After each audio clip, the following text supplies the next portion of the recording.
അങ്ങനെ 2024 അവസാനിച്ചിരിക്കുകയാണ്. 2025 നമ്മൾ എത്തി നിൽക്കുകയാണ്. Happy new year to all. ക്രിക്കറ്റിൽ ഇന്ത്യ നേട്ടങ്ങളും അതുപോലെ കോട്ടങ്ങളും ഉണ്ടാക്കിയ വർഷമായിരുന്നു 2024. എന്നാൽ ഫുട്ബോളിനെ സംബന്ധിച്ചിടത്തോളമാണെങ്കിലും 2024 എന്ന കലണ്ടർ വർഷത്തിൽ ഇന്ത്യൻ ഫുട്ബോൾ എങ്ങനെയായിരുന്നു? കുതിപ്പുണ്ടാക്കിയോ അതോ കിതപ്പുണ്ടായോ അതോ സമ്മിശ്രമായൊരു ഭാവത്തിൽ നിൽക്കുകയാണോ ഇന്ത്യൻ ഫുട്ബോൾ? നമുക്കൊന്ന് നോക്കാമെന്ന് തോന്നുന്നു.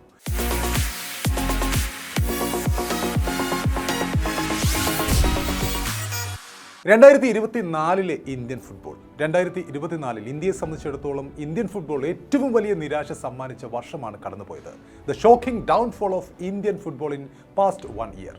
2024 കലണ്ടർ വർഷത്തിലെ ഒടുവിലത്തെ ഫിഫ റാങ്കിങ്ങും പുറത്തു വന്നപ്പോൾ ഇന്ത്യൻ ഫുട്ബോൾ ആരാധകരെ സംബന്ധിച്ചിടത്തോളം വലിയ നിരാശയാണ് എന്ന് തന്നെ പറയാം. കഴിഞ്ഞ 7 വർഷത്തെ ഏറ്റവും മോശം റാങ്കിംഗ് ആയ 127ാം സ്ഥാനമാണ് ഇന്ത്യക്ക് ലഭിച്ചത്. 2024 കലണ്ടർ വർഷത്തിൽ ഇന്ത്യ കളിച്ച 11 മത്സരങ്ങളിൽ ഒന്നിൽ പോലും ഇന്ത്യക്ക് ജയിക്കാനായിട്ടില്ല. 6 മത്സരങ്ങളിൽ തോറ്റപ്പോൾ 5 മത്സരങ്ങൾ സമനിലയിലായി. ഇന്റർ കോണ്ടിനെന്റൽ കപ്പിലും വേൾഡ് കപ്പ് ക്വാളിഫയറിലും AFC ഏഷ്യൻ കപ്പിലും സമ്പൂർണ്ണ പരാജയമായിരുന്നു ഇന്ത്യ. 11 മത്സരങ്ങളിൽ നിന്നും 15 ഗോളുകൾ വഴങ്ങിയപ്പോൾ എതിർ ടീമിന്റെ പോസ്റ്റിലേക്ക് അടിക്കാനായത് വെറും 4 ഗോൾ മാത്രമാണ്. ഇതിനു മുമ്പത്തെ വർഷം 2023 ആലോചിക്കുമ്പോൾ ആ വർഷം സാഫ് കപ്പും ഇന്റർ കോണ്ടിനെന്റൽ കപ്പും ത്രിരാഷ്ട്ര കപ്പും നേടി ചരിത്രത്തിൽ ആദ്യമായി ഫിഫ റാങ്കിങ്ങിൽ ആദ്യ 100-ലെത്തിയിരുന്നു ഇന്ത്യ. 14 മത്സരങ്ങളാണ് ആ വർഷം ഇന്ത്യ കളിച്ചത്. അതിൽ 10 മത്സരങ്ങളും ജയിക്കാനായിരുന്നു 2023. 2 മത്സരങ്ങൾ സമനിലയിലായപ്പോൾ 2 മത്സരങ്ങൾ മാത്രമാണെന്ന് തോറ്റത്. 20 ഗോളുകൾ അന്ന് നേടാനായപ്പോൾ വഴങ്ങിയത് 9 ഗോളുകൾ മാത്രമായിരുന്നു. എന്നാൽ 2024 കടന്നപ്പോൾ കഥയെല്ലാം മാറുന്ന കാഴ്ചയാണ് നമ്മൾ കണ്ടത്. ഗോൾ വരൾച്ചയും അതുപോലെ തോൽവികളുമായി ഇന്ത്യൻ ഫുട്ബോൾ പിന്നോട്ട് ഉരുണ്ടു തുടങ്ങിയ വർഷം.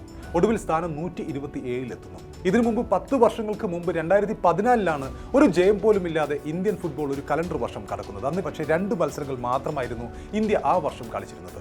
തുടർച്ചയായ പരാജയങ്ങൾ കാരണം കോച്ച് ഇഗോർ സ്റ്റിമാച്ചിന് പകരം സ്പാനിഷ് പരിശീലകനായ മനോള മാർക്വേസിനെ തൽസ്ഥാനത്ത് പ്രതിഷ്ഠിച്ചിട്ടും കാര്യമായ ഫലമുണ്ടായില്ല ഈ വർഷം.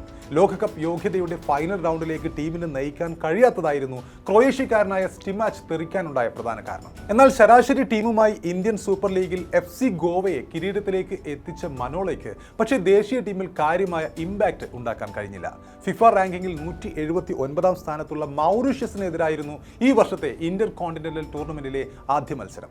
ഹൈദരാബാദിലെ ഗച്ചിബൗളി സ്റ്റേഡിയത്തിൽ നടന്ന മത്സരത്തിൽ മുന്നേറ്റ നിര പൂർണ്ണമായും പരാജയപ്പെടുകയുണ്ടായി. ഗോൾ നേടിയില്ലെന്ന് മാത്രമല്ല, ഗോളിലേക്കുള്ള ശ്രമങ്ങൾ സൃഷ്ടിക്കാനും അന്ന് ഇന്ത്യൻ താരങ്ങൾക്ക് കഴിഞ്ഞില്ല. ഇതിലും മോശമായി കളിക്കാൻ ഒരു ടീമിനും കഴിയില്ല എന്നാണ് ഇന്ത്യൻ ടീമിന്റെ പ്രകടനത്തെക്കുറിച്ച് മത്സരശേഷം പുതിയ പരിശീലകൻ മാർക്വേസ് അന്ന് മാധ്യമങ്ങളോട് പ്രതികരിച്ചത്. ശേഷം സിറിയയോട് നടന്ന നിർണായക മത്സരത്തിലും തോൽക്കുകയുണ്ടായി. 2007-ലും 2009-ലും സിറിയയെ തോൽപ്പിച്ച് നെഹ്റു കപ്പ് നേടിയിട്ടുള്ള ഇന്ത്യ കലണ്ടർ വർഷത്തിൽ ആശ്വാസ ജയവും കിരീടവും നേടാനുള്ള സുവർണാവസരമാണ് അന്ന് പാഴാക്കിയത്. അതിനു മുമ്പ് നടന്ന ലോകകപ്പ് യോഗ്യതാ റൗണ്ടിൽ ഫിഫ റാങ്കിങ്ങിൽ 151ാം സ്ഥാനത്തുള്ള അഫ്ഗാനോട് 1-2 ഗോളുകൾക്ക് തോറ്റപ്പോൾ 131ാം സ്ഥാനത്തുള്ള കുവൈത്തുമായി ഗോൾ രഹിത സമനിലയിലായി. അതുപോലെ ഉസ്ബെക്കിസ്ഥാനോടും സിറിയയോടും ഖത്തറിനോടും ഓസ്ട്രേലിയയോടും സമാനമായ രീതിയിൽ തോൽവി ഇന്ത്യ വഴങ്ങുകയുണ്ടായി. എതിർ ടീമുകളുടെ പോസ്റ്റിലേക്ക് അടിക്കുന്ന ഗോളുകളുടെ എണ്ണത്തിൽ കുറവാണെങ്കിലും വിവാദ സെൽഫ് ഗോളുകളാൽ സമ്പന്നമായിരുന്നു ഇന്ത്യൻ ഫുട്ബോളിന്റെ 2024 കാലഘട്ടം.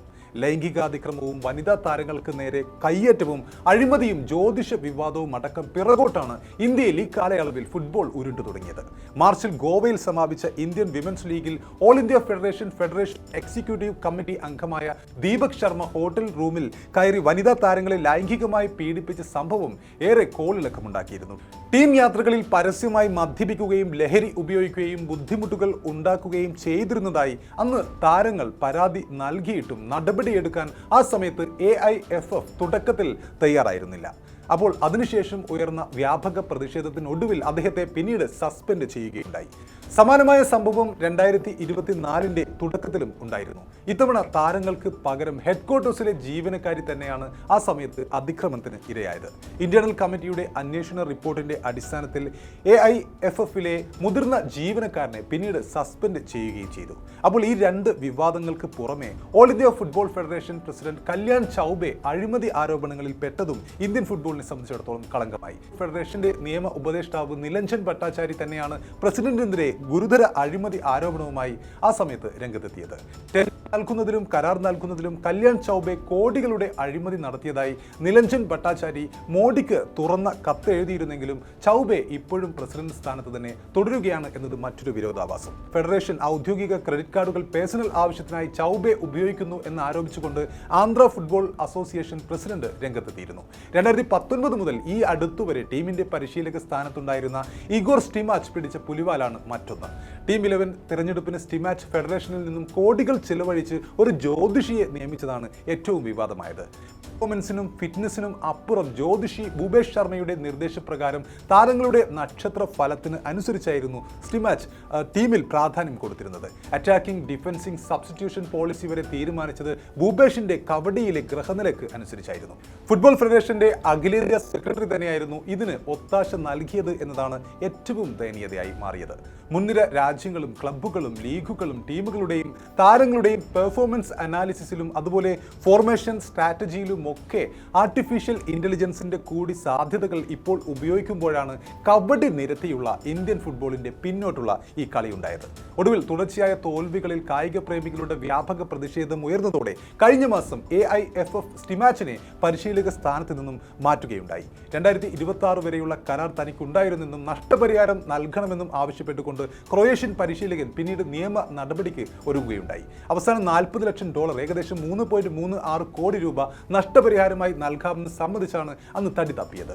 ഇന്ത്യൻ സൂപ്പർ ലീഗിന് ഇന്ത്യൻ ഫുട്ബോളിൽ വലിയ മാറ്റമുണ്ടാക്കാൻ കഴിഞ്ഞിട്ടുണ്ടോ എന്ന ചോദ്യത്തിനുള്ള ഉത്തരമാണ് 10 സീസണുകൾ കഴിഞ്ഞിട്ടും സുനിൽ ഛേത്രിയെ പോലൊരു താരത്തിന് പകരക്കാരനെ കണ്ടെത്താൻ ഇന്ത്യൻ ഫുട്ബോളിന് കഴിഞ്ഞില്ല എന്നത്. 151 കളികളിൽ നിന്നും 94 ഗോളുകളുമായി രാജ്യാന്തര ഗോൾ വേട്ടയിൽ സാക്ഷാൽ ലയണൽ മെസ്സിക്കും ക്രിസ്ത്യാനോ റൊണാൾഡോയ്ക്കും പിന്നിൽ നിൽക്കുന്ന ഛേത്രിക്ക് അടുത്തെത്താൻ പോലും ആർക്കും കഴിഞ്ഞിട്ടില്ല. നീണ്ട കരിയറിന് അവസാനം 2024 അദ്ദേഹം കളമൊഴിഞ്ഞപ്പോൾ ഗോൾ അടിക്കാനും മുന്നേറ്റത്തിൽ മുന്നേ ഓടുവാനും പകരക്കാരൻ ആരുണ്ട് എന്ന ചോദ്യം കൂടിയാണ് ബാക്കിയായത്. അതിന് ഉത്തരം കണ്ടെത്താൻ ഇന്ത്യൻ ഫുട്ബോൾ ഇനിയും ഒരുപാട് സഞ്ചരിക്കേണ്ടി വരും എന്നാണ് 2024 നമുക്ക് കാണിച്ചു തരുന്നത്. ISL ടൂർണമെന്റിൽ മാത്രം ഒതുങ്ങിപ്പോകുന്നു ഇന്ത്യയിലെ ഫുട്ബോൾ എന്നതാണ് മറ്റൊരു പ്രധാന പ്രശ്നം. ഇന്ത്യയിലെ പ്രധാന ലീഗായ ISL ക്ലബ്ബുകൾക്ക് വരെ ഗ്രാസ് റൂട്ട് ലെവലിൽ അക്കാദമികളില്ല. ക്ലബ്ബുകളുടെ നിലവാരത്തിന് അംഗീകാരത്തിന് ഗ്രാസ് റൂട്ട് പ്രവർത്തനങ്ങൾ നിർബന്ധമാണെന്ന ഫിഫ നിയമം നിലനിൽക്കുമ്പോൾ തന്നെയാണിത്. ഐ ലീഗ് ടൂർണമെന്റും ഡ്യൂറൻ കപ്പും ശവമഞ്ചത്തിലേറിയിട്ട് വർഷങ്ങളായി. റാങ്കിങ്ങിൽ ഇന്ത്യയേക്കാൾ ഏറെ പിന്നിലുണ്ടായിരുന്ന രാജ്യങ്ങളും രാജ്യത്തെ ഒരു ജില്ലയുടെ വലിപ്പമുള്ള രാജ്യങ്ങളും അടുത്ത കാലത്ത് വലിയ മുന്നേറ്റം ഉണ്ടാക്കുമ്പോൾ ഇന്ത്യ എന്ന രാജ്യം മാത്രം ഫുട്ബോളിൽ കിതക്കുകയാണ്. 2018 ലോകകപ്പിൽ ഫിഫ കൊണ്ടുവന്ന തുടർന്നുള്ള വർഷങ്ങളിൽ ലോകത്തെ ഒട്ടുമിക്ക എല്ലാ ലീഗുകളും നടപ്പിലാക്കിയ വാർ സംവിധാനം 2024 ഇന്ത്യയിൽ എത്തിയിട്ടില്ല. ഫുട്ബോൾ മൈതാനത്തെ മത്സരത്തെക്കാൾ പുറത്ത് വിവാദങ്ങളുടെ മത്സരത്തിനാണ് തലപ്പത്തുള്ളവർക്ക് താല്പര്യം എന്നാണ് നമ്മൾ കണ്ടുകൊണ്ടിരിക്കുന്നത്. 2025 അതിൽ വലിയ മാറ്റമുണ്ടാകുമെന്ന് കരുതാൻ തൽക്കാലം നിവൃത്തിയില്ല എന്ന് തന്നെ വേണം പറയാൻ.